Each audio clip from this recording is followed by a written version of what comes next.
In '86, Nigel Mansell was vying for the world title when a rear tire exploded, blowing his chances of victory and a world championship. Last year was Ferrari, which reasserted itself as a Formula One factor, scoring its second consecutive victory courtesy of Gerhard Berger after a season dominated by Williams Honda drivers. So, as they line up today for the season finale down under in Australia, the question is, what will this year's Adelaide surprise be, and who will provide it?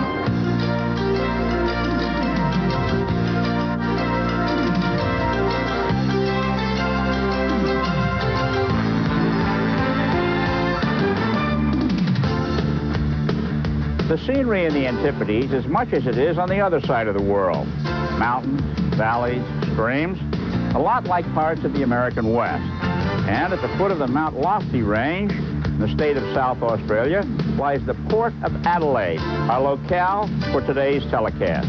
Hello, everyone. I'm Chris Economaki in the Midtown Adelaide Park, welcoming you all to Down Under. We're here for the... If our director could just help me get rid of this rush of blood to the head. That's better. We're here for the 16th and final round of the 1988 World Driving Championship. Now, the title was decided in the penultimate race, but despite the fact that there's not a battle for the championship, thousands of enthusiastic Australians have crammed their way into this superb street circuit. And it seems that what they want more than a race is a party. And who better to tell us why than our race driving colleague David Hobbs, whose parents came from Adelaide. Good day, Chris. Well, it is true to say that the people of Adelaide really seem to have taken this race to heart more than most other cities that host downtown races, even including perhaps the original Monte Carlo.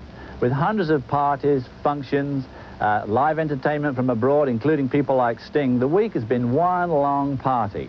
And even though Australia is the driest continent in the world and South Australia is the driest state therein, it certainly hasn't been the case this week, not by a long shot.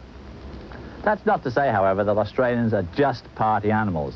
With 12 months of year sunshine, the country is consumed by sport, and motor racing has unprecedented following here, with many national championships, but the pinnacle is Formula One. And when you consider that most Formula One races take place more than half a world away, it's incredible what the average man in the street, waiters, desk clerks, barbers, understand and know about Formula One racing and the drivers. Now, the championship was decided in Ayrton Senna's favor just 2 weeks ago, but ever since the 31 cars and drivers arrived here on Friday morning from the drop of that green flag at 9 o'clock until yesterday afternoon at 2 o'clock, qualifying was one heck of an afternoon's entertainment. And Ayrton Senna just got pole by a tenth of a second on the last timed lap yesterday afternoon from his teammate, Alain Prost. To tell us more about it, down in pit lane is John Bisignano from our air-conditioned booth down to John in the pits. John? Thank you very much, Dave. And it certainly was a very exciting run by Ayrton Senna in the closing moments of qualifying. But not all the competition is just among the McLaren drivers. There have been 17 drivers this year scoring points within the World Championship, and all but 3 can vastly improve their season-long positions here in Adelaide. So yes, there is a festive atmosphere around this track, but down in the pits and paddock, it's 100% business. Also in the Constructors' Championship, the first 3 places are secure, but that number 4 spot is open to 4 different teams. We asked Ivan Capelli about his exact situation. If we score at least 3 points, we can go ahead of Lotus, so we can make a big jump next year on the garage and stay near the big teams, and a lot of money as well for the teams and for us. But the most important thing is that we already started the work for the 89, so it's a test for next year. A good example of how tough the competition is here in Adelaide is the fact that 19 cars have qualified within 2 seconds of one another. So it's going to be a tough battle all up and down the grid for the remaining points of 1988. Don't miss it. We'll be right back after these commercial messages with the ESPN coverage of the Australian Grand Prix. ESPN's Speed World Formula One coverage of the Grand Prix of Australia is brought to you by BF Goodrich TAs and the all-weather Comp TA, by Acura Legend and Integra, precision-crafted performance exclusively at your Acura dealer, by Quaker State Motor Oil. The big Q stands for quality, always has, always will. and by USF&G Financial Services, asset management tools for a brave new world.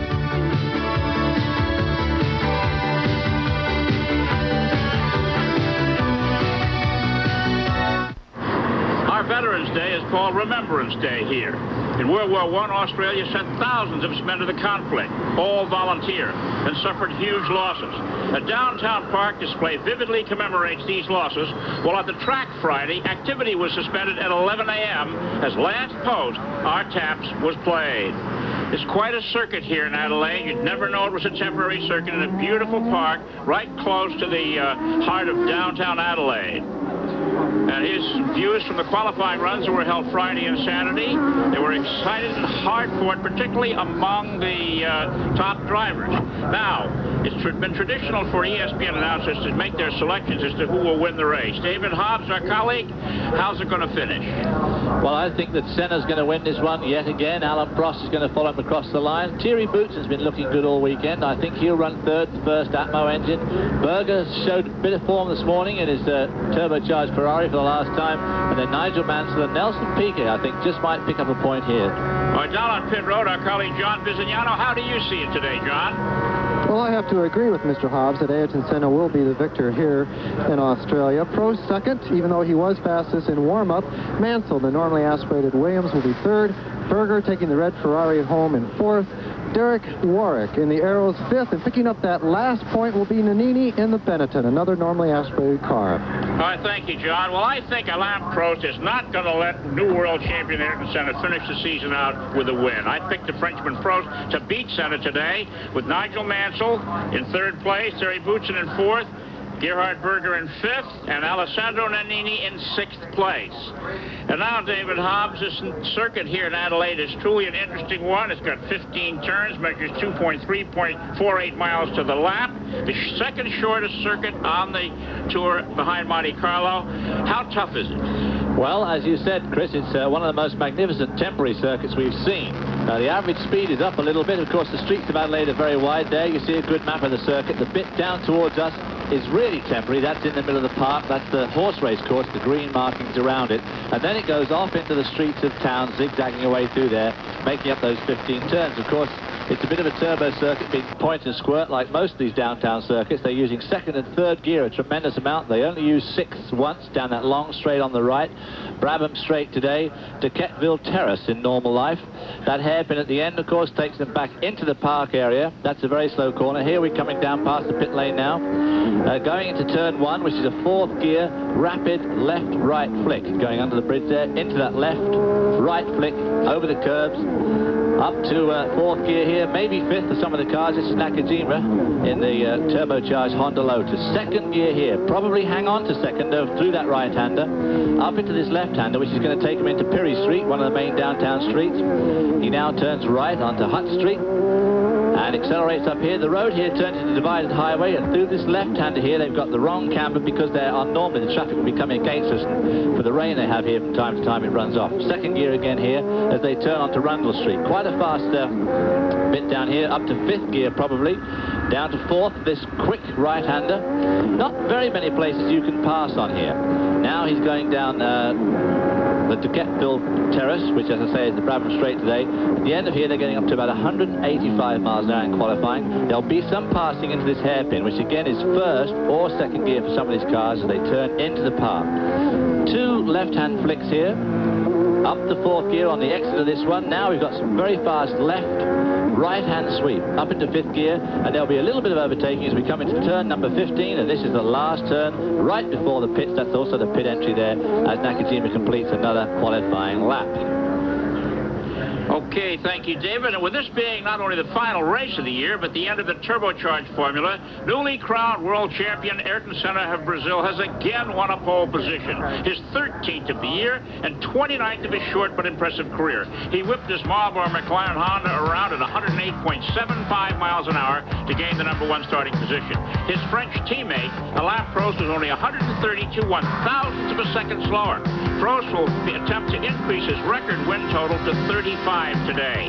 Nigel Mansell of Britain topped the non-turbo set to start third, but he'll be leaving his Williams Judd team for Ferrari next year. Gerhard Berger, last year's winner here, lines up fourth in his Ferrari. Next is three-time world champion Nelson Piquet in his Camel Lotus Honda. Piquet took a ride in a slow-moving STOL plane Friday to survey this tricky course from the air. Next is Mansell's teammate, Italian Riccardo Patrese, who will tie Jacques Lafitte in the late Graham Hill for most Grand Prix starts at 176 once this race gets underway. Next is Derek Warwick of Britain in the USF and Giaro, starting his 100th Grand Prix. Italian comer Alessandro Nannini is 8th. Italian Ivan Capelli in the March and Thierry Boots in the Belgian round out the top 10. Italian newcomer Caffi is 11th, and fellow countryman Kelly Alvarado, out of a ride and out of a job with Ferrari, is next. Satoru Nakajima of Japan follows, followed by Pierluigi Martini in a Minardi, Andrea De Cesaris in a Real, Philippe Streff in a Ford, Jonathan Palmer in a Tyrrell, Eddie Cheever in an Arrows, Mauricio Gugelmin in a March, Stefano Modini in a Eurobrun, Luis Sala in a Minardi, Stefan Johansson in a Ligier, René Arnoux in a Ligier, Philippe Ayot in a Lola, Oscar Laraui in a Eurobrun, Piercarlo Giudicelli in a West. And they're down there on the line getting ready to go, David. The tension is building for this last Grand Prix of the 1988 season as they move out for their formation lap. And this is the time that everybody wonders what it's going to be like when the green light goes on. Well, Gabriele Tarquini of Italy in a Coloni, Julian Bailey of Great Britain in a Tyrrell, Pierre-Henri Raffanel trying for his first start, and Bernd Schneider of West Germany along with Nicola Larini of Italy failed to make the starting field. Well, that first turn there, which we've just been looking at, is very narrow, and obviously there's a huge temptation to make a daring pass on lap 1. And we're coming into a section of the course now where Eddie Cheever told us to watch out very closely on the first 2 laps. We've got this right, left, right complex. He said a lot of people are going to try and make some passes there. John Bisignano's got some news for us down in the pits. John? Well, as the cars do make their form-up lap, we have the latest news on the top teams. The McLaren boys, well, the beat goes on. They say that Senna and Prost have no problems, although all the bodywork was off of Prost's car, and he did not look all that happy out on the grid. The Williams boys, Mansell and Patrese, no problems whatsoever, but they are starting with 200 liters of fuel. Now, that's a lot of weight and will certainly affect their performance in these opening laps. That's the most fuel they've carried all year long. Lotus, Piquet and Nakajima, now before they've told us everything is okay, so this time they didn't want to say that. All they need is a little luck to finish in the points. Ferrari, they are running well, but they are very concerned on their fuel. That Ferrari engine has been fuelish all year long. They will not be able to run in qualifying trim throughout the race. Benetton, Terry Boutsen had some gearbox problems. They say it's fixed. Nannini had aerodynamics problems. They are supposed to be happy with that now. Cheever is in his T car, and Warwick, he is in his race car. Now, both those cars have the engine covers off. They say they run between 8 and 9 degrees cooler with the engine covers off. Those 2 drivers will also be looking at their fuel gauges all throughout the race. March, they say they will be fine. They are not going to make this an endurance race. They are going to run these cars until they die. Look for fuel, weather, and tires at this time. No pit stops are planned, but of course the weather may change that. Back to you in the booth. Okay, thank you, John. Well, the weather here certainly has taken a change. It's 85 degrees. That's cooler than it's been Friday and Saturday. Wind is coming right up the main straightaway at about 5 miles an hour. It's 65% humidity, and it's cloudy with a 20% chance of rain, says the weatherman. Now, this change in the weather, Dave, is going to affect how the cars run? I don't think it'll make a lot of differences to the cars. It might have made some difference to the tires if it had stayed very hot. The humidity has obviously made the arrows in particular run a little bit warm today. They tried the engine cover trick off, but now they're lining up on the grid, and of course they're all getting pretty hot at the moment. The old heartbeat going right up as they wait for those lights to come on. You know, Ayrton Senna said the pole wasn't so good here because that's the dirty side of the track. You think he's playing square with us? Well, I don't know. The first corner's a left-hander. He's got the inside line, but of course Prost could make a swoop round the outside, but I hope not too many people get tempted to make brave starts there. Look at the heat haze coming off those turbo and non-turbo engines here in Adelaide. Well, the last car is pulling into position at the tail end of the line now. The Marlboro McLaren Hondas in the front row almost all year long. There once again, there's a sense of calm prevailing there as the engines rev up. There we go, and look at that, Alain Prost and Nigel Mansell trying to get by Paul Starter. Ayrton Senna, how about that? Gerhard Berger must have made an incredible move to get around Mansell before they got to that turn 1. Unbelievable, but Mr. Prost got off to one of his best starts of the year as all 26 cars moved off the start-finish line and through turn 1 without incident. Well, only just if you call Berger climbing over the curb and just about climbing into Nigel Mansell's side as they went across on Hutt Street. Now, here's that left-hand sweep, adverse camber. Prost made yet again a brilliant start. He's made some very, very good starts all this year, and this is the last race. He wasn't going to muck it up today. There's Senna getting up on the curb there. They've got some tremendous battles during the practice and qualifying sections for top honors here with the... Oh, and there's Berger going again on the curbing. He's really testing the suspension on that Ferrari, and he's staying with them, David. Well, Berger went jolly well. Now, who's that? That must be Alboreto. Alboreto's out of one of the Ferraris in the stand. Did he drive it there, or did he get taken there by the car? We don't know. But he's out of the race and out of the car. Very disappointing for Michele Alboreto, his last drive with Ferrari, and possibly his last Formula 1 drive for some time. Okie doke. Here we look at Mr. Prost pulling away, and Mr. Senna there losing ground to the leader. I think John Visignano's got something to tell us about Senna's slightly dodgy start to pits. John? David, just very quickly on that start, we were standing right next to the two McLarens, and what happened was that Ayrton Senna began to creep while the red light was still on. You saw him tap the brakes right when the light turned green, so he was caught off guard. Prost got a great start. Back to you. Well, of course, that's a very common mistake to make. You anticipate the green. Of course, it doesn't go green. You lift off, but of course, no sooner do you lift off than it does turn to green. But boy, oh boy, just look at Alain Prost put some time. And here we're going to see a replay of that start. Senna just balked. Mansell made a great start, got down the inside, but watch Berger there, which we now can't see, of course, because you got out of the picture. He got out there in what Senna called the dirty part of the racetrack. And in one lap, Prost put over 2 seconds on Ayrton Senna. This is really remarkable. He's really got that thing percolating. Ayrton Senna's not the sort of guy you normally put 2 seconds on, but the way Senna's been going this year, I wouldn't hold my breath yet. Way back there in 4th spot is Nelson Piquet, doing very, very well. He went well this morning in warm-up. You know, all Friday and Saturday, the normally aspirated cars were right up there with the turbo cars, and now here the race has started. The turbos are really putting it on the normally aspirated cars. Which is a bit of an unusual thing to happen here at Adelaide, but of course, Nelson Piquet has got round to sign up time again with Camel and Lotus, and of course, he wants to drive for them again next year. In fact, I think it's already signed, sealed, and delivered. But even so, Nelson wants to put a bit of a finishing stamp to the season. He's had a pretty miserable season generally. Now it's interesting to see how Mr. Berger handles... Senna making signals there. Senna's arm waving violently out of the car there as Berger came up behind him, right in front of the pits.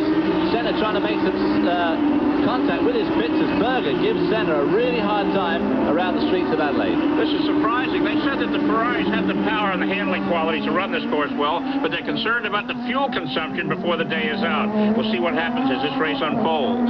Berger doesn't look too concerned with his fuel consumption at the moment. No, that's true. He's not consumed like with consumption at the moment. In the meantime, Prost has pulled out to 3.5 seconds over Senna. Mr. Prost is really going for it today, looking for victory number 35.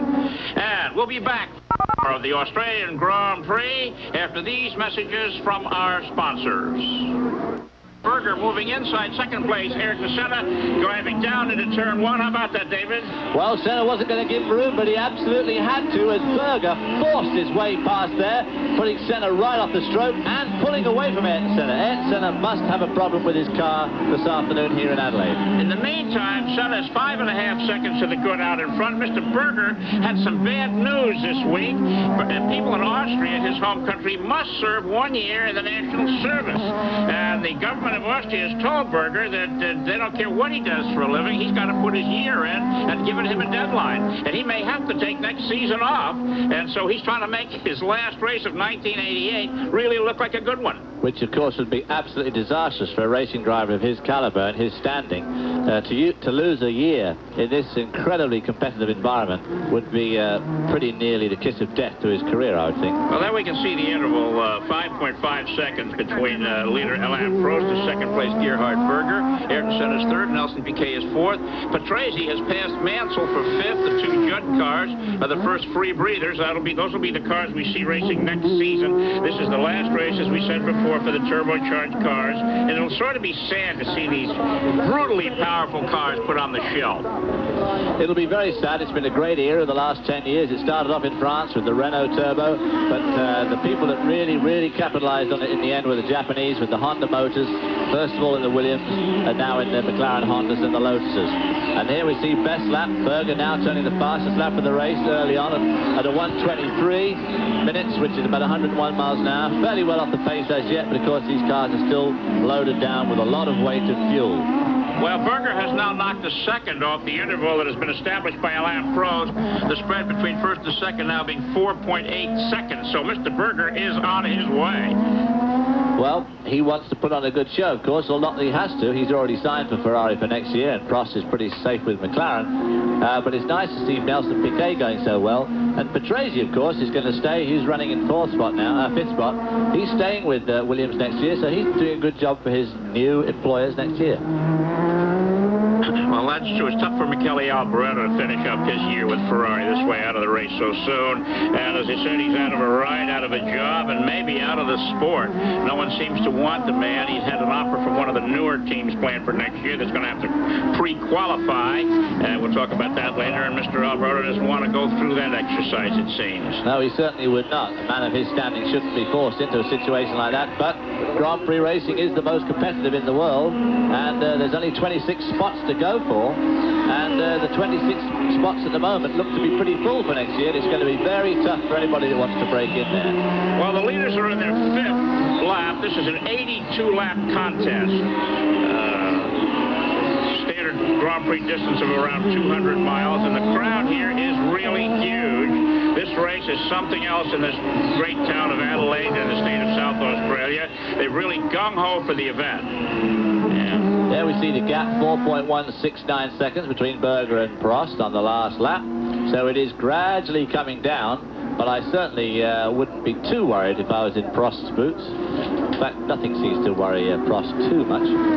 As he serenely goes on his way here down the Brabham Straight, the longest straight here, getting up to, in race trim, about 178, 179 miles an hour. You know, Alain Prost got off to a great start. We asked him before the race got underway why he's pushing so hard here in Adelaide. There's two reasons. First of all, it's the main reason is because I always drove that way. I mean, I'm not concerned about the championship. If I have to take risk also, I drive the same every race, you know. And today I drove well because the car and the engine were perfect, and I wanted to push a little bit harder because everything goes well. But also it's the last race.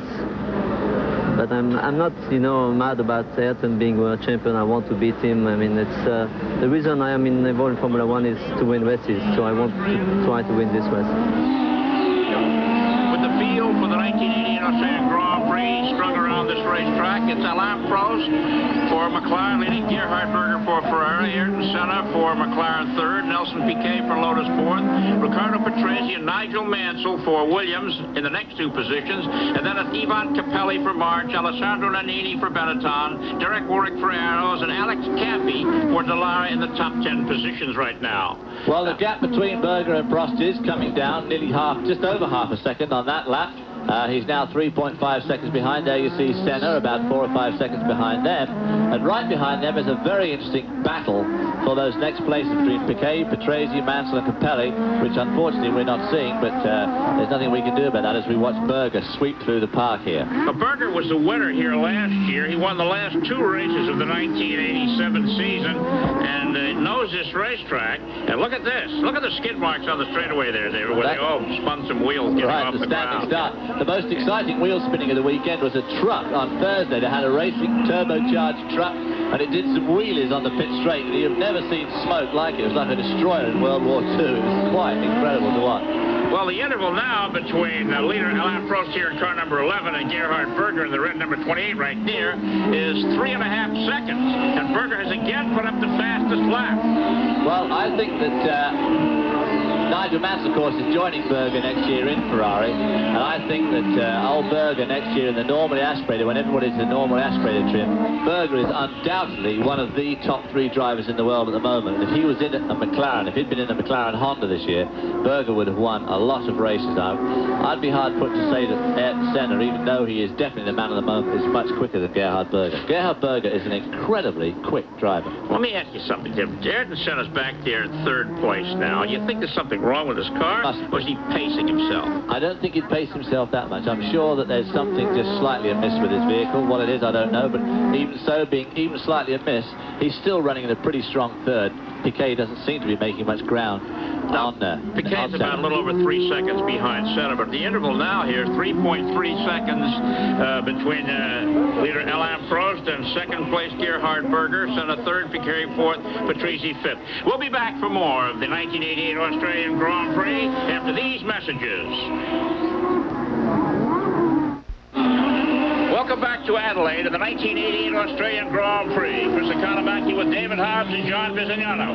With 9 of 82 laps complete, our leader is Alain Prost over Gerhard Berger. Race fans were shocked at the fact that the Detroit Grand Prix of the United States had been taken off the 1989 schedule. Our question of the week for management here in Formula One was, why will there be no Formula One Detroit Grand Prix in 1989? Because the promoter wasn't prepared to comply with the request of the FISA, the safety request of the FISA, to bring the circuit up to the specification required for a Formula One race. I think I would like to have been a fly on the wall at the meeting that decided that Detroit wasn't going to happen for Formula One Grand Prix next year. I don't really know what the reason is. What I do find the most surprising thing about it is that Detroit should downgrade its race to a national formula where all the cars are built in England, all the engines are built in England, all the transmissions are built in England. The only American product on the car is going to be the tires. Does Crichton Brown feel there will be a 1989 USA Grand Prix? I like to think so. You sound worried. I am worried, yes. I think there is a possibility, the way things look at the moment, that there may not be. I, at the same time, hope very sincerely that perhaps things do change within the next month or two, and we will still be back there in the USA during 1989, somewhere. The Ford Motor Company was working very hard itself with the FISA to try and keep a Grand Prix in Detroit, and I'm sure they'll be disappointed there won't be one there. But equally, I'm sure that they are committed to Grand Prix racing and that Ford will continue in a very strong vein in Formula One. We did our best. I mean, I went to Detroit and met the mayor. I had a couple of meetings with McCabe. And I think, in all honesty, they were perhaps negotiating in bad faith, because I think they'd already made some sort of an arrangement with Mr. Frasco from CART to run a kart race there, which was probably a lot cheaper, and their criteria is nowhere near as high as the FISA. Well, the Austrian Gerhard Berger has cut the interval on Alain Prost to well under 2 seconds, and just over a second now, and he's got him in his sights and is closing, and we're seeing an automobile race here in this Formula One finale in Adelaide, Australia. Alain Prost is well aware that Berger is closing in on him, and Mr. Berger, as we said before, winner here last year, has got this racetrack figured out. Well, Gerhard Berger is now down to about a second behind Alain Prost, and they pulled well away from Ayrton Senna, who's now 7.5 seconds behind them. But if you look at the two cars, Alain Prost, his car handles so much better than that Ferrari. Gerhard Berger is really having to pull out to make up this ground on Alain Prost. Prost's car looks very smooth, very controlled. You can see over the bumps, look at those bumps coming into that corner. Berger's car is visibly more upset than the McLaren. Okay, let's go down to the pits now to John Bizignano. Well, I'm down in the Ferrari pits, and everyone is a bit concerned. They think that maybe Mr. Berger's emotions have turned to Italian in the last couple months because he is driving harder than the team instructions are telling him to do so. At this moment, if he keeps pushing this hard for the lead, he will not have enough fuel to finish the Australian Grand Prix. Back to you. Well, thank you very much, Joe. Well, there it is. They say that if Berger keeps going like this, what's the guy supposed to do, David? Well, look at the way he's trying over those curves there, taking curves on both sides of the road. He's really putting out. But, you know, he wants to win a race. He's had one win this year, of course, the Italian Grand Prix at Monza. What better for a Ferrari race and a Ferrari driver to win than the Italian Grand Prix? But he's really giving it. And there we see a spin, that Stefano Modena. Whoa! Into the barrier. That's one of the Euro bronze out of the race. Euro Bronze, of course, at the moment. Next year's all changing completely. Oscar Larori will not be driving in Formula 1 again, I don't think. Modena, of course, is trying to get himself a better drive somewhere. Probably deserves it. You know, for a temporary circuit, the asphalt here is really great paving for racing. A good tractive quality, no bumps, and quite clean. I tell you, the management here, David, has really impressed me. They have magnetic sweepers that they not only use on the track itself. Here's a replay. They just got in there. Too much front brake, maybe? Right behind Eddie Cheever. And, of course, that's René Arnoux in front of Eddie there. The Euro Brunt disappears, I fear, permanently from this race. Look at the curve there.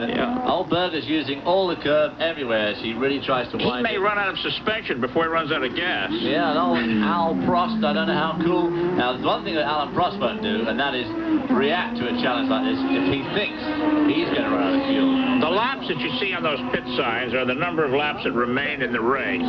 They said to the driver, let him know how far he has to go. Berger's really getting on the curbing there. These curbs are made to the FIA specifications and are the same way on most of the circuits around the world. Except most of the American circuits that we use in IMSA. I wish that some of the officials from the States would come over and just look at how these things should be done, because we race in some pretty appalling conditions in the States. And these sort of curves would make life so much better for everybody. David, for this situation here, the air off the back of Prost's car, is it helping Berger, or is it getting in his way? Well, he's not quite close enough for it to be doing either. If anything down this straight is helping him. But if he gets much closer and then starts following through the corners, it'll definitely hinder him, because it'll take away ground effect, it'll take away downforce.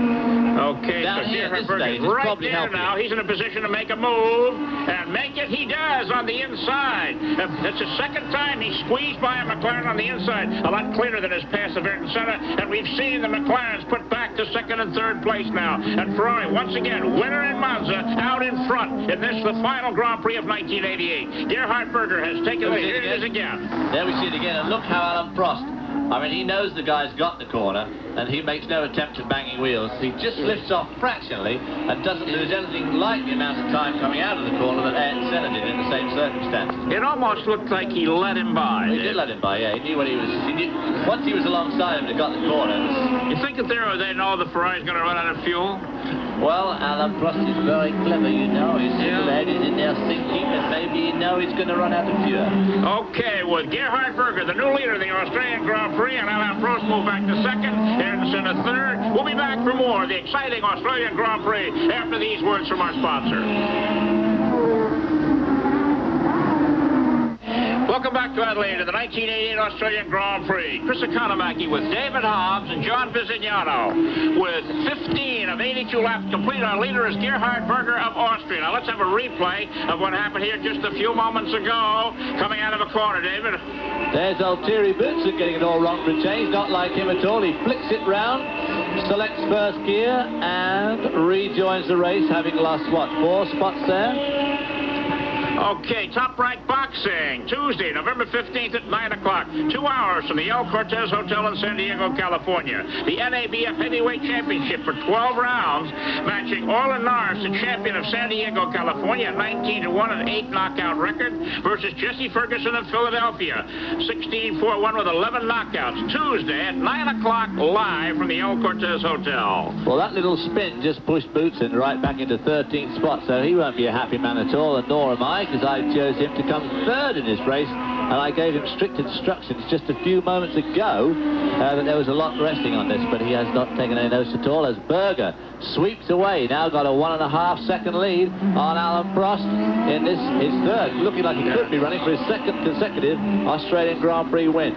Using all the road, driving very, very hard, and as John Bisignano told us, if he keeps up this pace, he just may run out of fuel. You know, Berger leading, it's interesting. The announce booths here in Adelaide are beautiful. There's quite a row at the top of the main grandstand with glass partitions. And in the booth next to us is two-time world driving champion Niki Lauda handling the Austrian race broadcast. And he's going faster on the microphone than he ever went in a car. Well, that'll be hard, I think. A lot of world champions here. 10 world champions in cars and 2 world champions on motorcycles are here amongst the TV people and just general dignitaries today.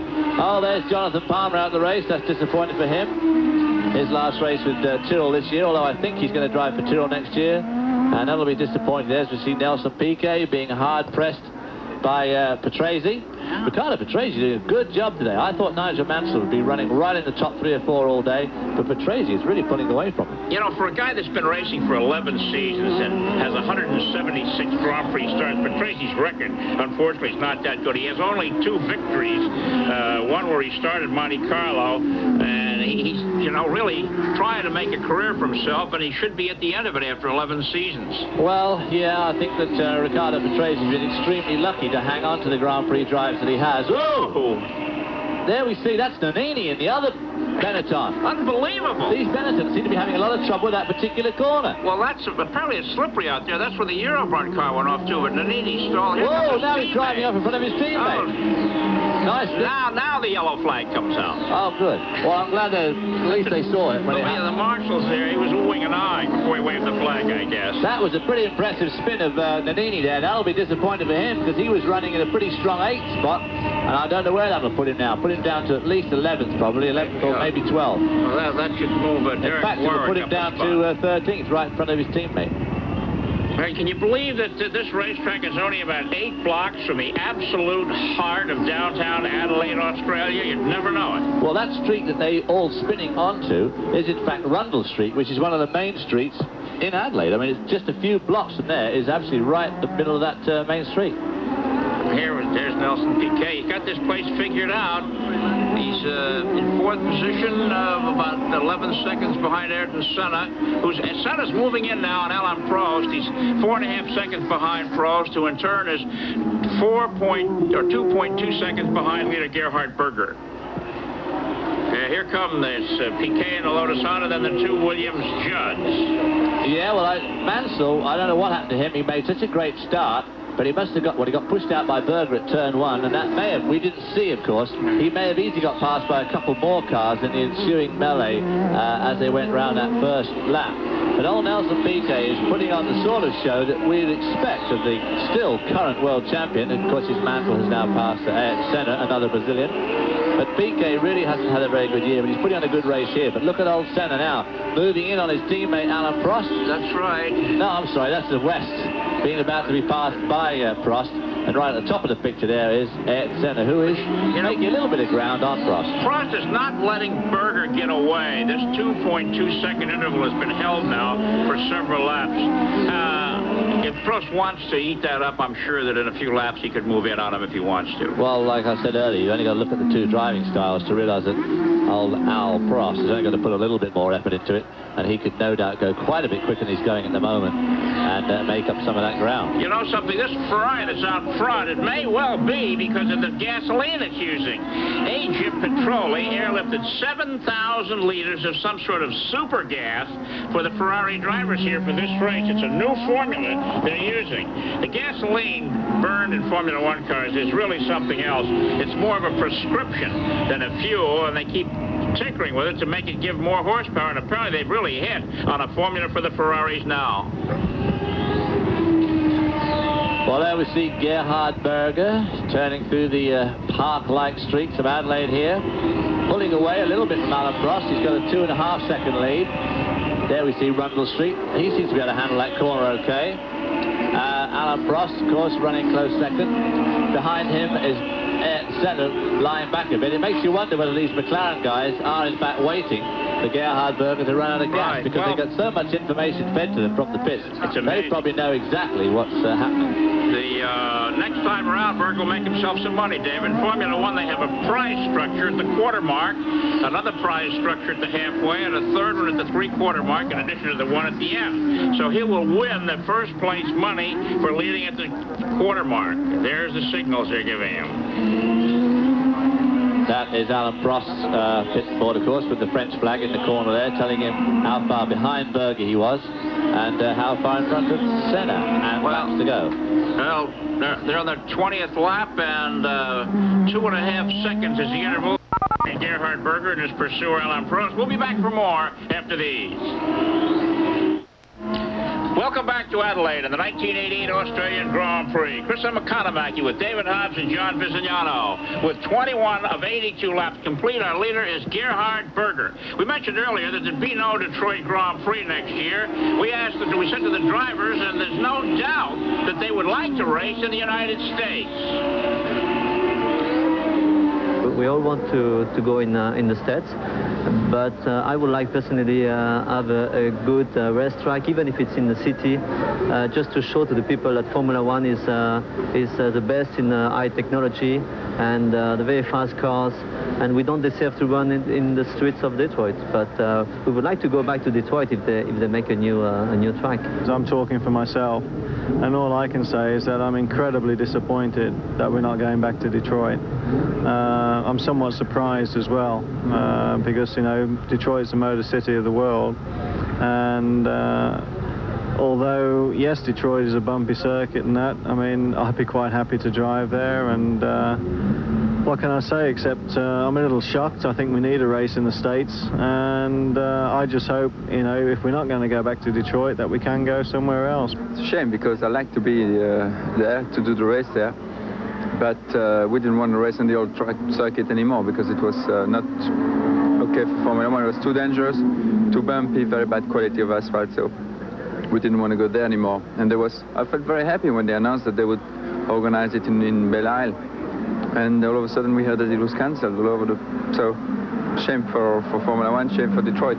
Why Detroit, which is the automobile city in the world, cannot make a proper circuit or a street circuit like Adelaide has? It's not acceptable, and I think if the Americans decide not to fulfill their promise once more, then it's their own responsibility that the Grand Prix may not come back there. It's a shame, but that's the way it is. The atmosphere was really nice. Unfortunately, Formula One is really, it's like this. I mean, it's this side is politician, yes? Political, sorry. We are just looking at the sports, if it's possible.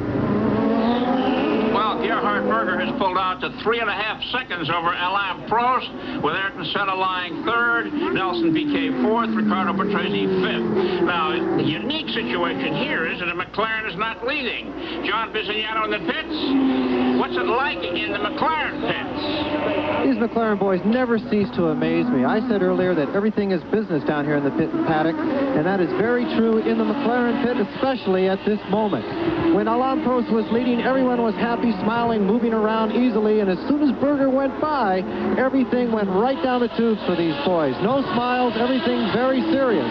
So Alain Prost may think that it's okay for Berger to have a little bit of a lead, but the gentlemen in the pits, they don't like it at all. Back to you, Chris.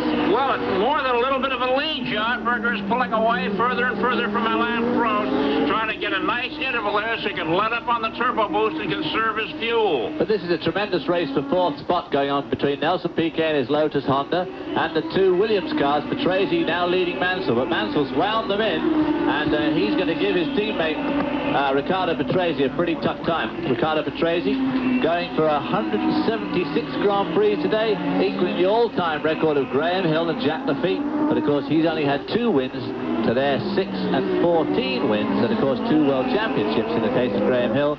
So Ricardo Patrese's got a lot of pressure on him today, and a lot of that pressure is coming from his teammate, Nigel. Well, you know, Nigel Mansell's going to leave the Williams team, and I'm sure he's the kind of a guy who wants to leave with a good taste in his mouth and a good record in the car. But, of course, the other significant thing that you saw there from Nigel Mansell's board was that he, in fact, is 11.6 seconds in front of the guy behind him, who is Ivan Capelli.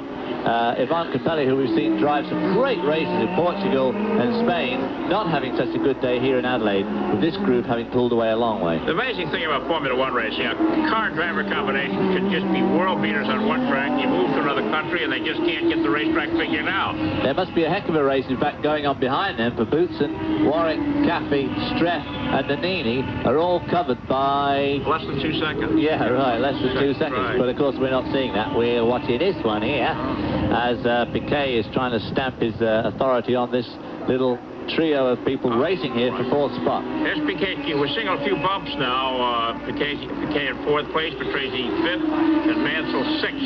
Now there's the interval. Prost is 3 seconds behind Berger, and Senna is 10 seconds behind Berger. All right, let's go back to John Bisignano down on pit road. Chris, I don't think you had it on camera, but Nannini and the Benettons came into the pits very quickly. On our watch, we had it as about a 9.6 stop. He took on 4 tires. I think that earlier spin he had out on that slippery part of the circuit may have caused a bit of a flat spot. We will inspect the tires and get back to you with an exact report. John, you might check on them if they're putting the same tires on the car that they took off, because we've had several spins today. It looks like the tires aren't really getting that kind of a hold. We'll try and get a hold of Lee Gog and get an exact report on that also, Chris. Well, of course, these 3 guys are putting on a good show. It is true to say that Lee Gog said to me earlier on, if these guys make a mistake or do have a spin, they probably will certainly have to change their tires because it could lead to some blistering. Okay, Gerhard here we have Berger in traffic. How about that? The leader gets spun out by Rene Arnoux. Mr. Arnoux, the track used unbelievable accident right here. Oh, my. Both engines are stopped. And no, the McLarens go back into 1 and 2. Gerhard Berger's left front wheel was definitely deranged there. He will be absolutely furious. Yeah, Rene Arnoux does this time and time again. But, you know, Berger should have known better than to go inside of Rene Arnoux there. I couldn't... Here it is again. Let's take a look. In fact, you see, really, that is still very definitely Arnoux's corner. Arnoux had the corner. Right. Gerhard Berger should never have tried that, especially with Rene Arnoux. That was dumb. The dialogue after the race on this will be interesting. I wish the camera would stay there. Look who's winning yet again. Yeah. I'm amazed to see these 2 aren't punching it out, actually. You know, they don't speak each other's language in more ways than one. Oh, my. That World Driving Championship event here, and a couple of guys are banging around like you do on a stock car track in the States on a Saturday night. Well, driving like a couple of Formula 4 drivers you'd expect to drive, trying to get into Formula 1. Not like a couple of guys who've made the pinnacle. And Arnoux, of course, in particular, well, you can't hardly blame Arnoux. He really did have the corner. I guess he thought that Berger would wait. It wasn't as if Berger was under any real extreme pressure. I mean, the guy had a 4-second lead. But yet again, of course, that makes the little frog, Alan Prost, a leader of a Grand Prix. Looks like he could well win his 35th Grand Prix, nearly 10 more than the next guy. It seems but 5 minutes since he was trying to equal Jackie Stewart's record of 27 wins. And here we are just 1 year later, he's nearly won 10 more. 35 to 27. So the excitement builds here in Adelaide, Australia at the 1988 finale of the Grand Prix season. We'll be back for more of this in competition after these messages. This ESPN Formula One technical report is brought to you by USF&G Financial Services. Asset management tools for a brave new world. It's very important for a Grand Prix driver to be able to actually change the setup on his Formula One car on the circuit during the race. Now, the Cortils Tyrrell drivers, they have an advantage of being able to alter both the front and the rear suspension. For the rear suspension, there is a lever right inside the cockpit that if you move this forward, it makes the rear suspension a little bit more soft. Give a little bit more play in the tires and the suspension. That would help to cure an oversteer situation. Also, a bit of fine-tuning is to be able to adjust the brake balance from the front to the rear. Another turn of a knob actually makes the driver in control of this fine-tuning once again, not in the pits, but on the circuit. To be able to adjust the environment of the Formula One car to what's happening on the track is absolutely paramount to a driver's success in Formula One.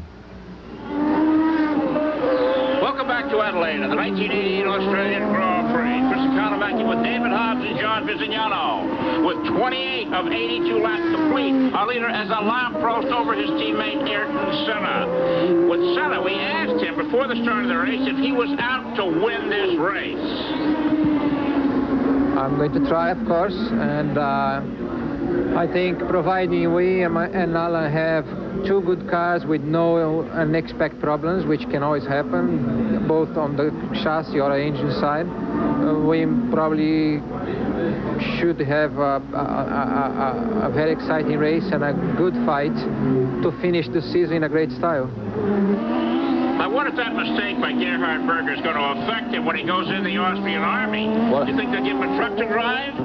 Certainly make sure he goes in the Austrian Army, I think, for start-off.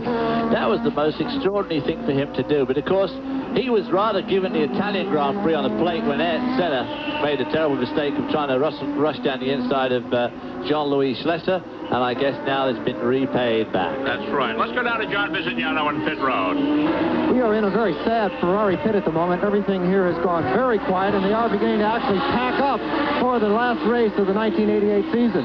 On the tire situation, Nannini in the Benetton, he flat spotted all four tires. I didn't see a lot of tire smoke during the spin, but it seems like when the cars go sideways here in Adelaide, they do damage the tires.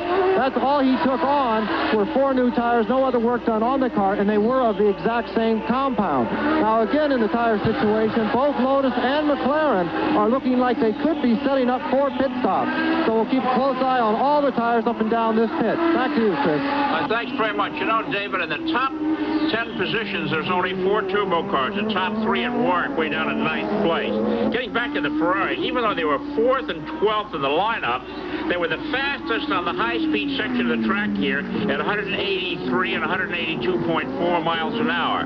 So top straightaway speed doesn't necessarily mean top lap speed, does it? No, certainly not on a track like this. It certainly doesn't. But Gerhard Berger improved all the weekend. His first run on Friday was pretty bad, and Saturday wasn't much better, but today he really came to life in the warm-up. And so it wasn't quite such a surprise when he went very well this afternoon. Mind you, he still went better than I thought he would go, but he's obviously getting his car together. Well, here's the best race of the day right here. Nigel Mansell's about to try and put his teammate Patrese away. He's really working on him now. Mansell's a real fighter. I gotta admire the way this guy drives. He always gives it his best. There he is closing in. Great shot from the helicopter here in Adelaide. He's obviously not got... looks like he hasn't got quite the steam of his teammate.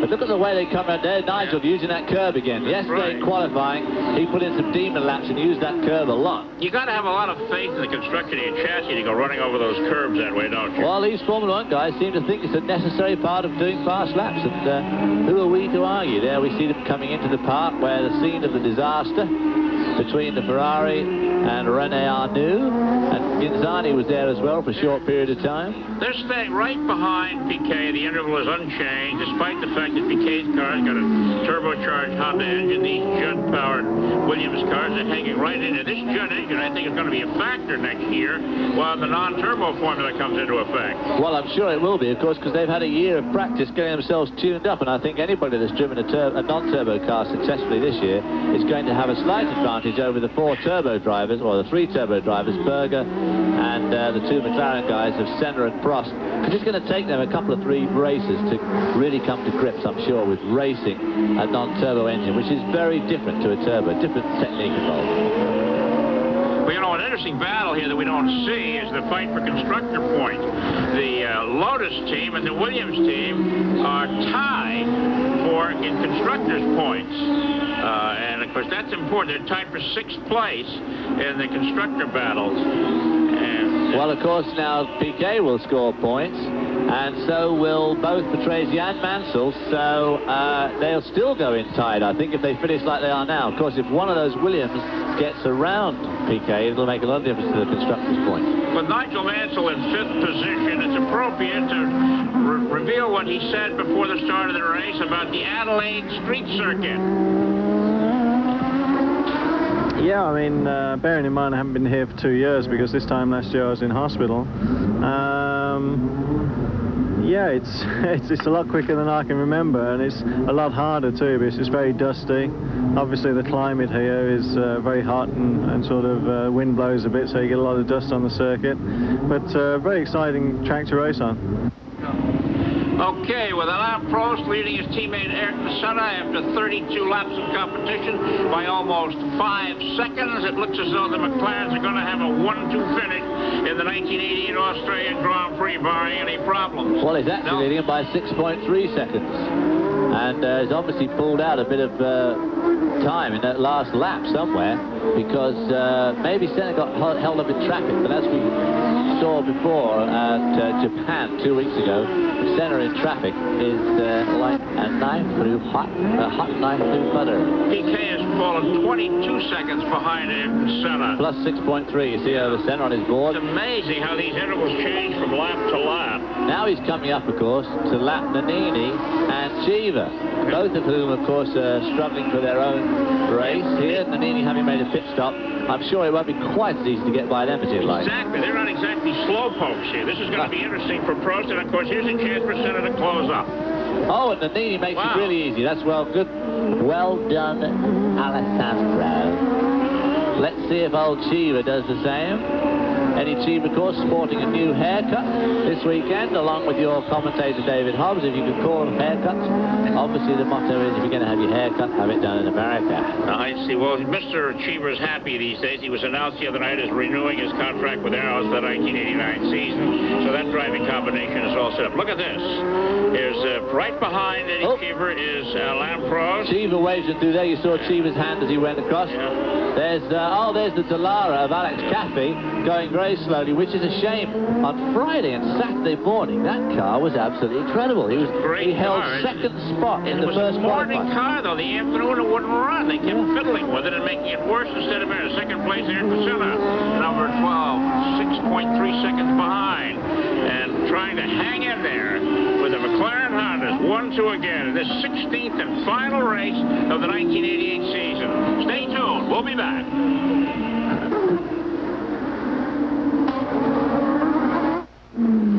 If you're a racing fan, Motor Week Illustrated is a show for you. The weekend edition, Saturdays at 9:30 a.m. Eastern. Also Thursdays at 12:30 a.m. Eastern. Wednesdays at 9:30 p.m. Pacific Time. Motor Week Illustrated keeps track of auto racing from around the world.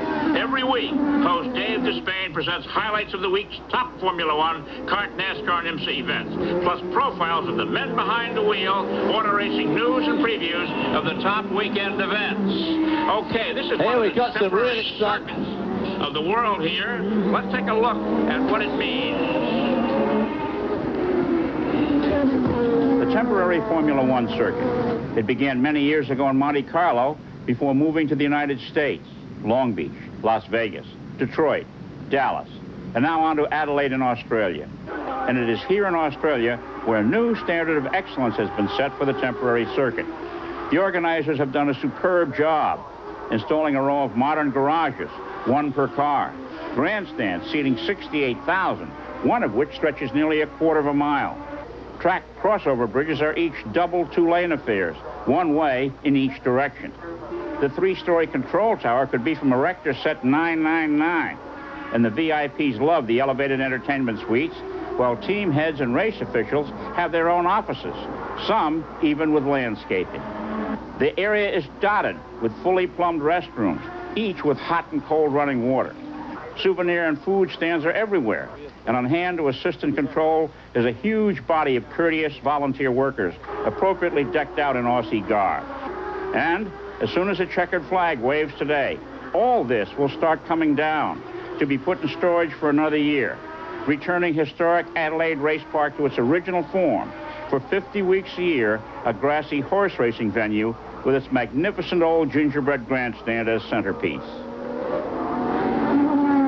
Welcome back to Adelaide, the 1988 Australian Grand Prix. Chris Economaki with David Hobbs and John Visignano. With 36 of 82 laps complete, our leaders are Alain Prost and Ayrton Senna with Nelson Piquet third. And a good race with the battles now centering back in fourth position. Well, all these guys are trying to get third, really. Patrese is running strongly there. And here we, of course, again see our leader, Alan Prost. You have to get fourth, David, before you can get third. And that's what's going on back there between those two teammates. Incidentally, they're really behaving, even though Mr. Patrese hasn't signed yet for 1989, has he?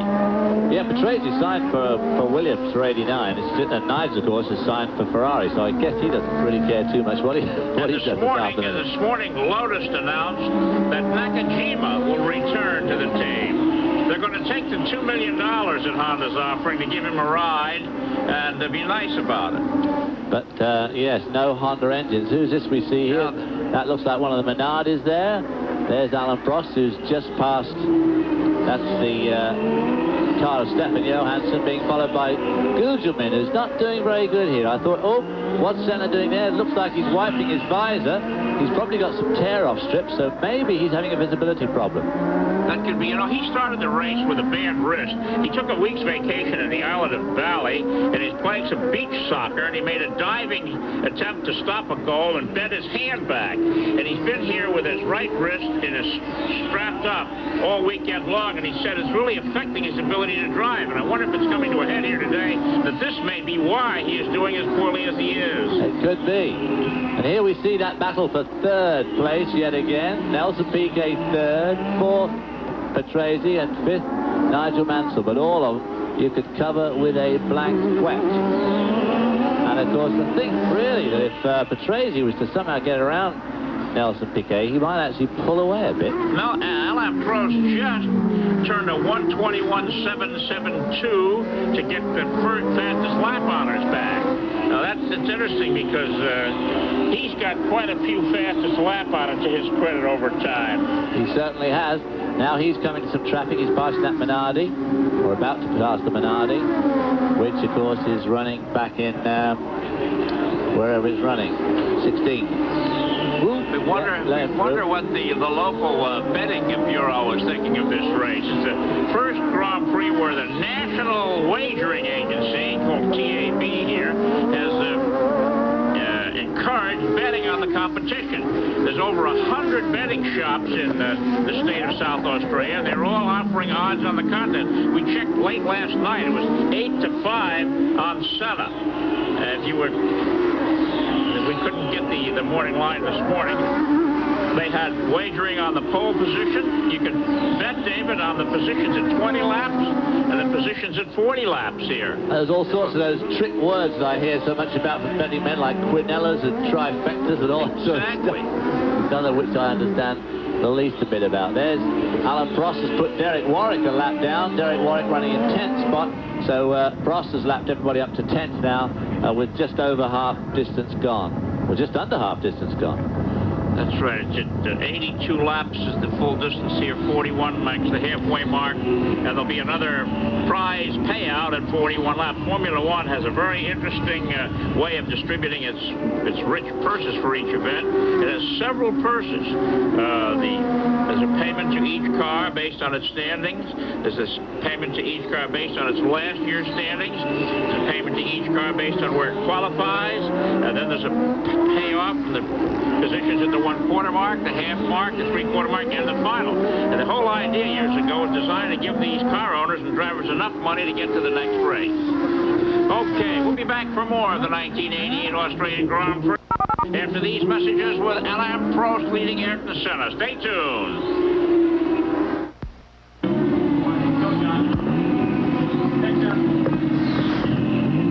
John Bizignano, Sir Tor Nakajima's down there. You see what's going on? Well, whatever it was, they took care of it in less than 8 seconds, and he's in and out of the pits. The Japanese driver, who this morning was announced as coming back to the Camel Lotus Honda team for 1989. And what an incredible waste of $2 million. Nakajima was running in a strong 18th position there, and has now dropped well and truly to the back of the field with that pit stop.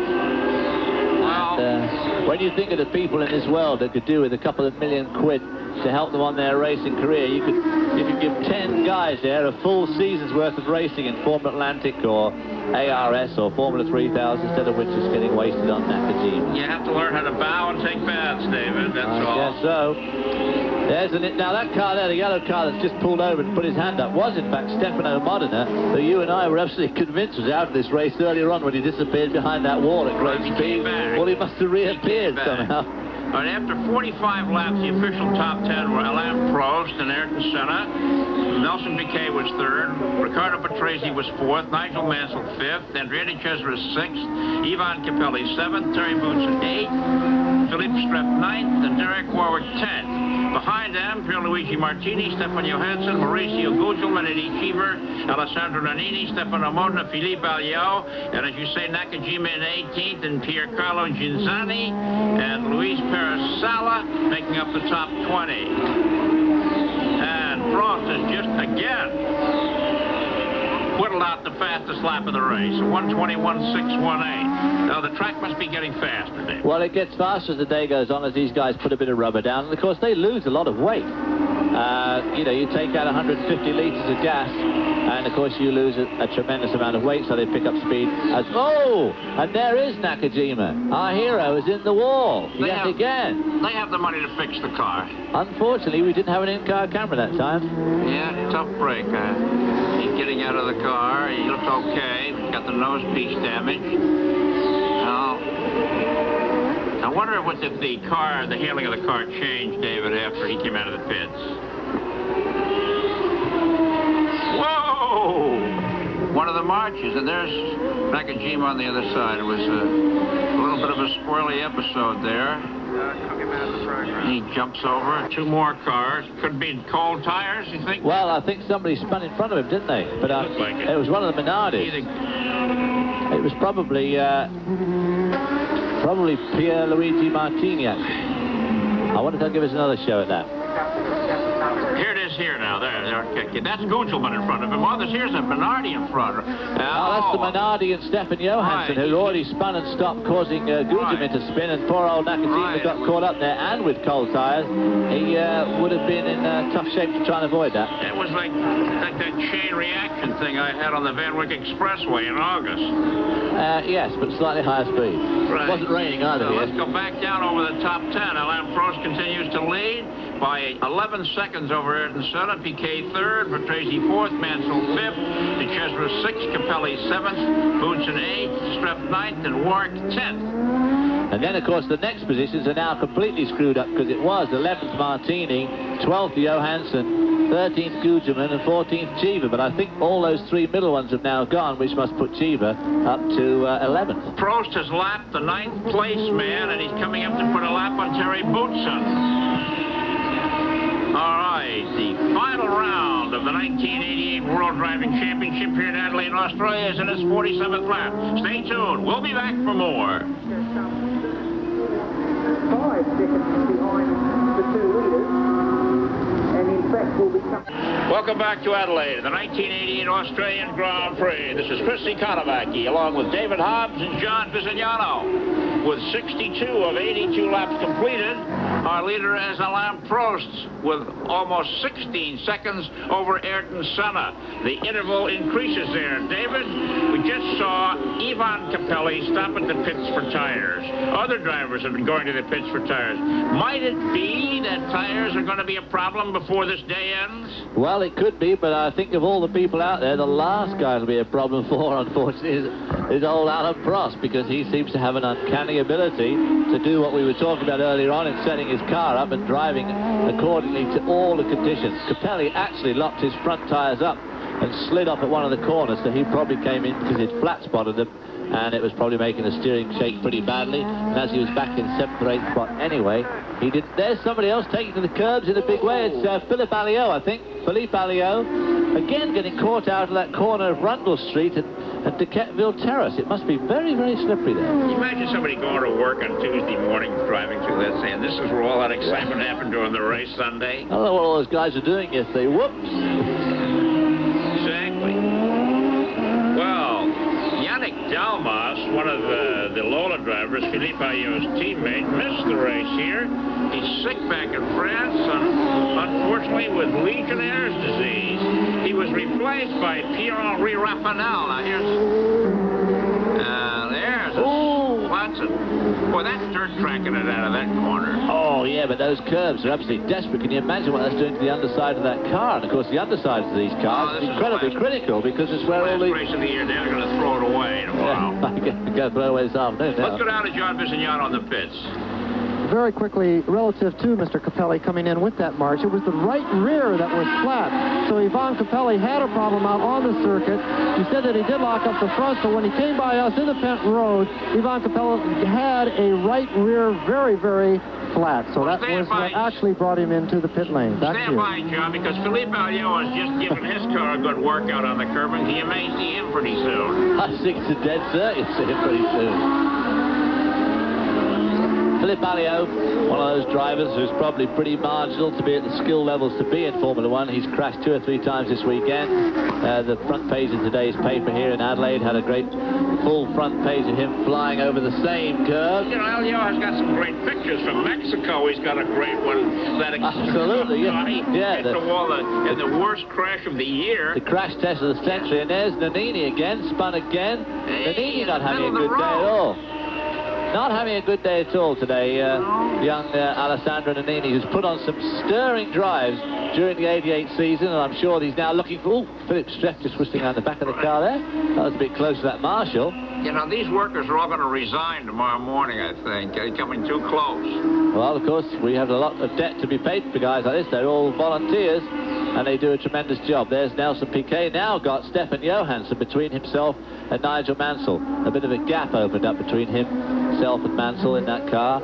And with just a few laps to go, the race is running down now. Maybe Piquet is feeling just a little bit more happy. Well, 24 gear shifts a lap for this racetrack here in Adelaide. That means that Alain Prost, when he pulls into victory lane, will have changed gears not quite 2,000 times in something less than 2 hours. That's a lot of work. It's a lot of work on the hand. A lot of blistering takes place. Of course, it's very tough on the gearboxes too, obviously. Well, if you think he gets $5 million for driving this car, win, lose, or draw, I guess it's a pretty high pay for each gear change. It's a lot of money per shift, isn't it? Exactly. Whoops, look at this. And that's Nigel Mansell going off. Fine, he's going to make... oh, well and truly off, too. Now, Nigel Mansell, what did you do that for? Something there that's setting these guys off. The track is obviously getting slippery and slippery. He'll be upset about that. Now he's hurt himself. Yeah, he came into this race with a dodgy left wrist, didn't he? His wrist in Japan and his knee in Australia. Just like Japan last year. Similar sort of crash, flying through the air and backing into the tyre wall. I've no doubt we'll see that again in replay. They're taking him away there, holding him up. I think he's okay, but he'll be mad. I don't blame him. I wonder what, he's not the kind of a guy to make that kind of a mistake. Was that where they were fooling around with the Benetton? Did they spill some stuff out on the track? Oh, maybe. That was a left-hander. I think that's that last left-hander. I think that's where his teammate, Patrese, spun earlier on. I'd have to have another look at it again, but I think it's the same place. Well, they should, on the radio, warn Mr. Prost that the track is getting a bit icy in places. He does not need warning. He is a very clever driver.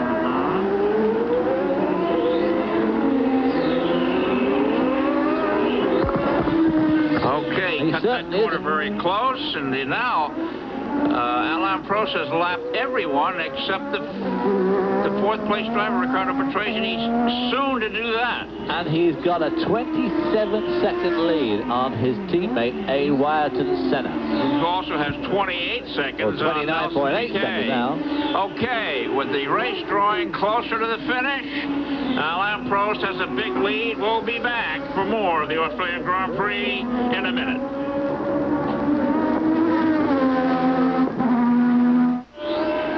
Welcome back to Adelaide and the 1988 Australian Grand Prix. Chris Economaki here, along with David Hobbs and John Visignano. And with 69 of 82 laps complete and Alain Prost leading, we go down to the pits for John Visignano on a report on fuel from the McLaren crew. Well, Chris, at the moment, the team management from McLaren, they are giving both their drivers the boost signal. And what that means is to turn down the boost on their turbocharged engines, therefore reducing horsepower and also reducing fuel consumption. So at the moment, here in the garage, the Espen computers are spitting out that they are too far used on their fuel. This means that they cannot go the distance with the amount of horsepower they've been pumping through that turbocharger so far in this Grand Prix. They will be turning the boost down. Last time past this pit straight, Boutsen just blew off Senna with a normally aspirated engine. So they may have one heck of a lead, but they might have to wheel that back a little bit before the checkered flag comes out. Back to you. Well, thank you, John. That's a very interesting report. Let's take a look here. Prost now has 33.7 seconds on Senna. But watch that interval there. So fuel now becomes a problem. You know, we got some speed limits in racing here. The speed limit on pit lane, said FISA, is 50 kilometers an hour. They've got a guy down there with a radar gun. They said the fines for exceeding the speed limit in pit road would be extensive. Now, we've never heard of anyone being fined. But the interesting speed limit is, because this is public roads, and the 60-kilometer limit prevails here, they had to have a special act of Parliament here in the South Australian government to allow this race to happen so the speeds could exceed 60 kilometers an hour, and the law only allows it to happen 3 days a year. Well, these guys that you see on there, those 4 dots that you see on that map, are certainly going more than 60 kilometers an hour. And Prost here is about to pass one of the Menards again. That must be who we got there, Martini, Pierluigi Martini. David, when a car gets low on fuel here, we start with 150 liters, about maybe how many 100 pounds of fuel weight in a car?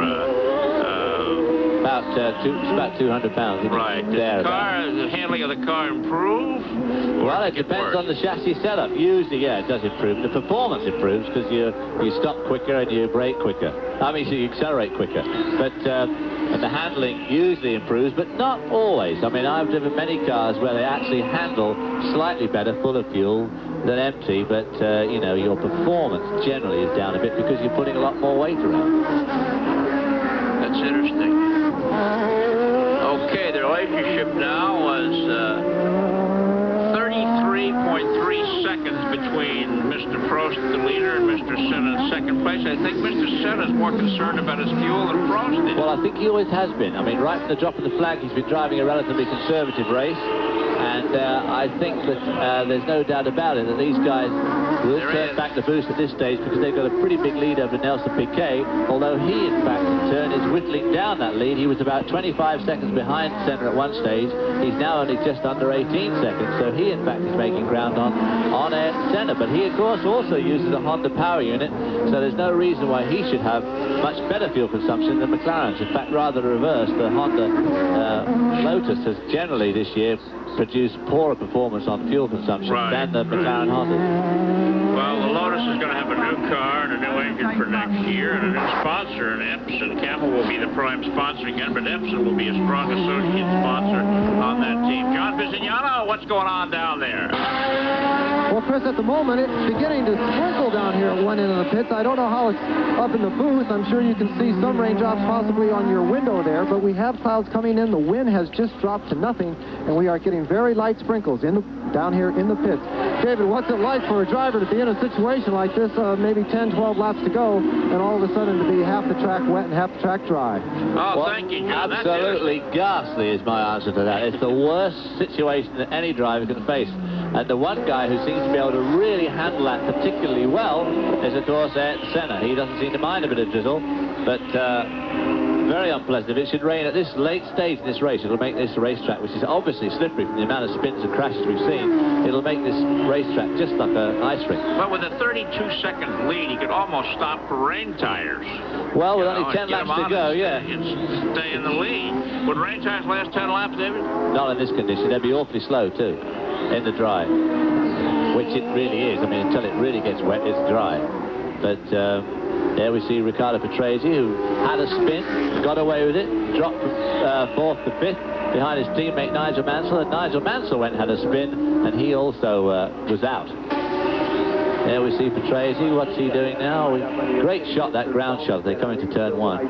He's got a lot of oil on the front of his helmet. You can see it there above his visor. Because the windscreen, they've got little tiny windscreens. They tend to throw all the oil just to the top of their heads. But of course, if it just gets a little bit wrong and they get oil on their visors, it's very, very difficult to see. And of course, you can't wipe the stuff off because it just smears it. Okay, now Mr. Prost is taking it very easy. Well, you can see that. Mr. Sala. Waiting and waiting and waiting. He's in no hurry to go by this guy at all. Now he'll use the turbo there. But it's taken him about 2 laps to do that. Yeah. Yeah, that's playing it smart. Oh, yeah. There's no point in him rushing anything at the moment. With a 30-second lead, what's he, The great American driver of the 50s, Bob Schweikert, used to say the smart thing to do is to win a race as slowly as possible. Well, that's absolutely true. And that maxim still holds true to say. And Prost is one of the absolute past masters at doing that. And I don't think that had Gerhard Berger stayed in this race, we certainly hadn't seen the last of Alain Prost. No doubt about that at all.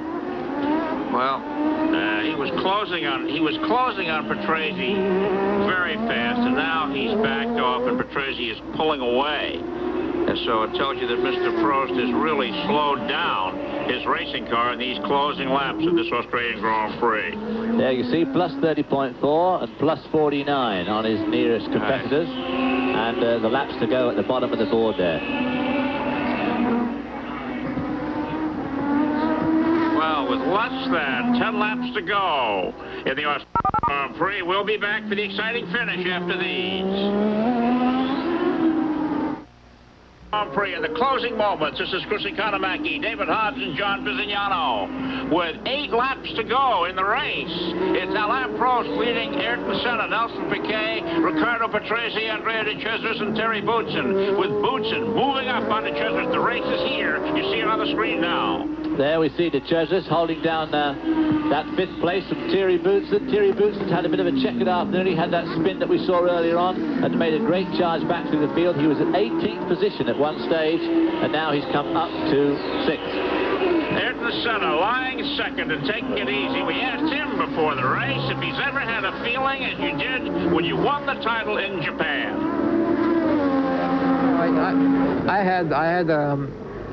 I had always great moments in my career, ups and downs, not only ups. And I had in Portugal 85 a very special moment, Monte Carlo 84 a special moment. But this one, I think, has been the best in Japan because it meant the championship for me after a hard fight, a lot of pressure, and the way the championship developed during the year was mentally and physically very stressing. And after all that, after such a race, to get the championship in that way and that style, I think was memorable for me, and it meant so much, and it was really a special day. Alain Prost leads Ayrton Senna, Nelson Piquet, Ricardo Patrese, Andrea De Cesaris, and Piercarlo Genzatti coast to a stop in the West Zach Speed car. Let's go down to John Bizignano. About that West Duck Speeds car, it was definitely fuel as it came around the last corner. That is a turbocharged car, so the turbocharged cars are winding up with a little bit too less fuel in those tanks. He came around the last corner and it just chugged to a stop. Also, Boutsen has a broken header. Now that is not something they necessarily have to come into the pit for, especially when he's trying to get to that last point within the World Championship here.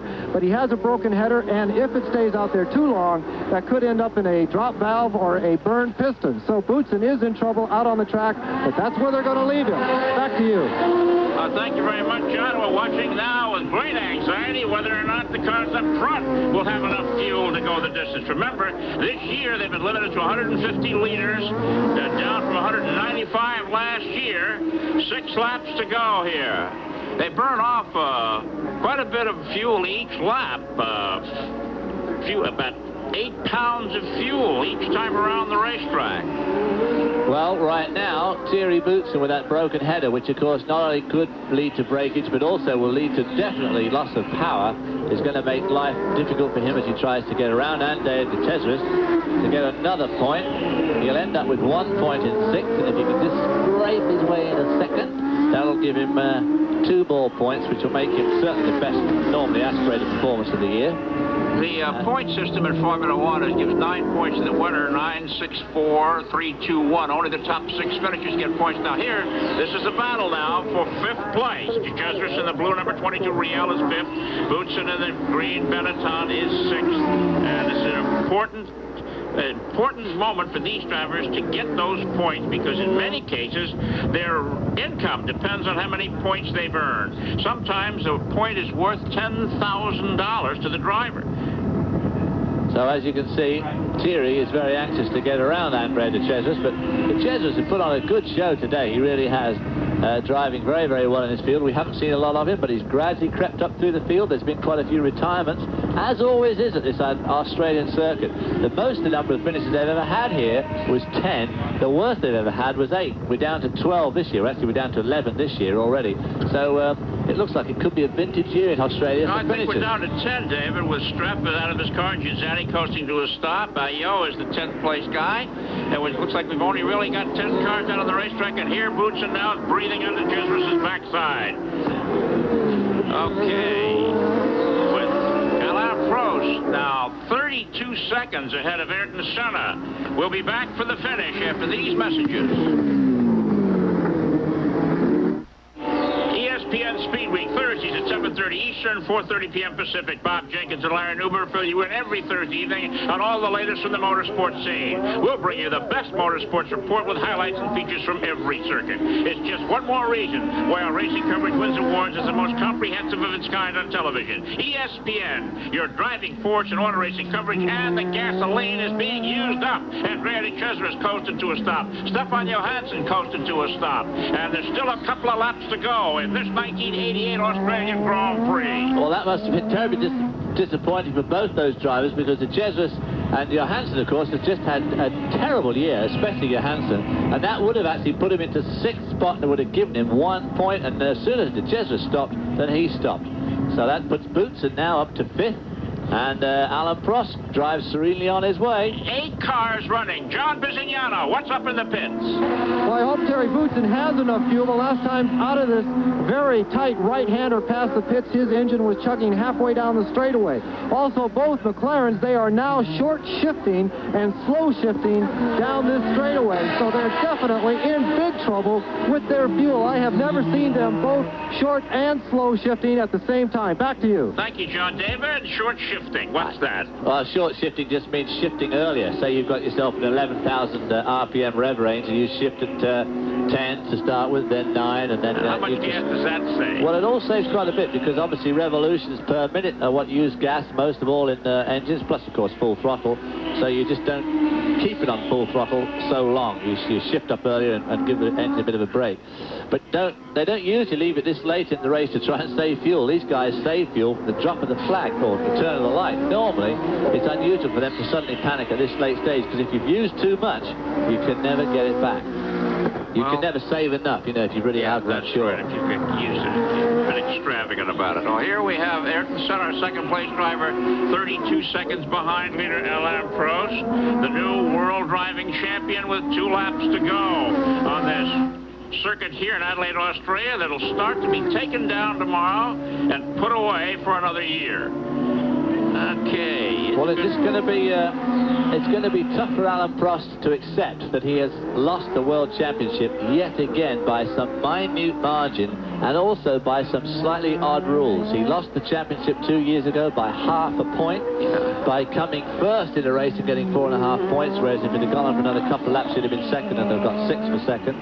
So he's had some pretty unfortunate career things happen to him. It's hard to say to a man who's had 34 or 35, could be in a minute or two, 35 Grand Prix wins. He actually should have won at least 2 more World Championships, and he's won. I think that we're looking at here today is not so much what Alain Prost has done, but why Ayrton Senna has gone so poorly today. Well, Alain Prost now is on his final lap here at the Adelaide Street Circuit in South Australia, on his way to a record 35th career Grand Prix victory, an unprecedented all-time high total. Something else, David.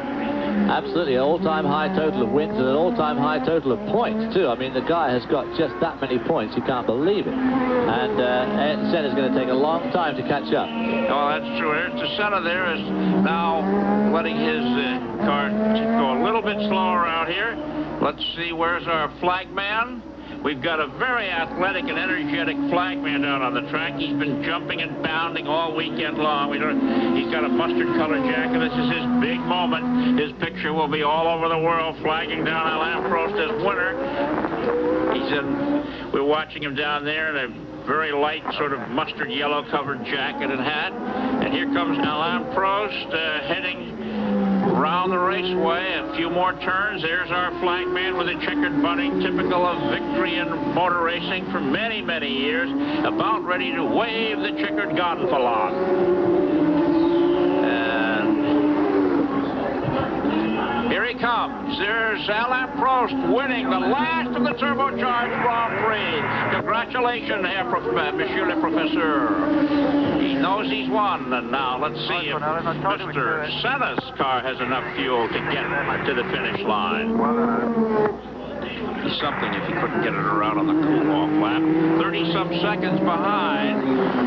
About 32.5 seconds. Ayrton Senna should be showing up here. The photographers are starting to rush, getting their cameras unlimbered to get a picture of the professor. And here's Ayrton Senna coming in. And again, a 1-2 sweep for the Marlboro McLaren Honda engine cars. It's an unbelievable record for this magnificent racing team. Nelson Piquet, Honda engines, 1, 2, and 3 in this contest today. 2 over in 4th position should be Riccardo Patrese in the first of the free-breathing non-turbo cars. Well, there we see Alain Prost winning on the occasion of his 35th Grand Prix win.